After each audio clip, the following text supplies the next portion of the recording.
So if you would, you want to start going through them, you can get started with the startup tax credit if you'd like, and kind of work through them from there. Sure. All right, let's do that. We'll get started with the startup tax credit. So with the startup tax credit, this again came into effect December 29th, 2022.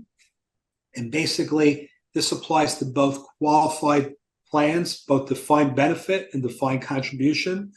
So the defined contribution had to do with the cash balance plan we had spoken about previously. This credit is also available to those type of plans as well. So the amazing thing about this is that for the first time, well, the first time they did this was in 2019, and they now expanded it. But now you can actually deduct and get a credit. You get a deduction for the cost of your plan administration. That would include your plan actuary fees, any money you spend on that. Also, very important to think about this, any money you spend on educating your staff about their retirement plans. So that's a big game changer as well. And very few people think about this. So what are the expenses of training our staff and educating them on the retirement plan? Well, guess what? You are required to have an annual meeting for your employees where they sit down and they're basically going to be trained. Here's what your pension options are. Here are your investment choices.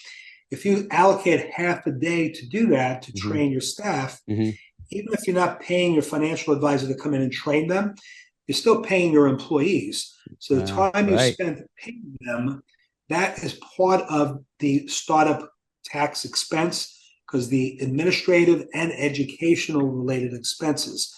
So now the government's going to pay you, reimburse you for doing what you had a fiduciary responsibility to do anyway, which is educate your employees on what retirement plan options are available. And that's so, I think, again, not to overstate it, but people might say, well, I was already getting, that's their compensation. It's already a tax deduction. Yes, but now it's a tax credit. So they're literally reimbursing you. You're not just decreasing it off of your total revenue. Exactly right. Exactly right. So with the Secure Act, basically 100% of your qualified startup costs and also maintenance costs are going to be tax deductible, but you have an option of getting a tax credit for them as well, which is worth twice as much. So in order to qualify for this has to be if this is the first time you're setting up a retirement plan for your practice, you will automatically qualify for this because startup plans all qualify. Okay. What a lot of people don't realize is, let's assume you do have a retirement plan now in your practice and you have very little participation. In other words, you have 10 employees and you and 3 other people are participating, but the majority of staff is not participating simply because they don't want to defer money. If you alter your plan and include something like a safe harbor provision, where now everyone gets paid a certain amount of money, whether they contribute their own money or not, you now could also get this tax credit, the startup tax credit.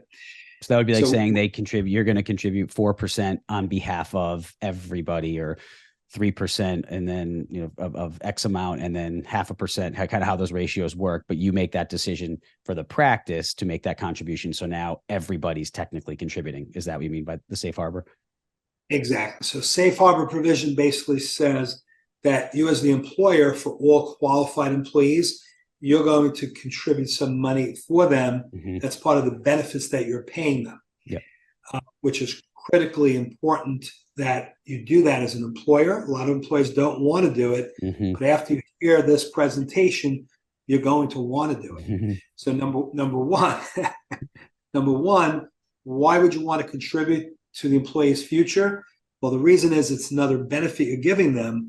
And I'm sure all the dentists I speak to, the biggest complaint every dentist has right now, and you and I have talked about this, the hardest thing is to find good qualified people to work for you. And then when you find them, very often they leave. Well, if you care about them enough that you're going to put money into a retirement plan for them, that is yet another reason for them to stick around. So it's also going to help with employee retention. So a safe harbor provision where you're contributing money to their 401k or profit sharing for them, yes, it's going to cost you some money, but it'll improve your practice.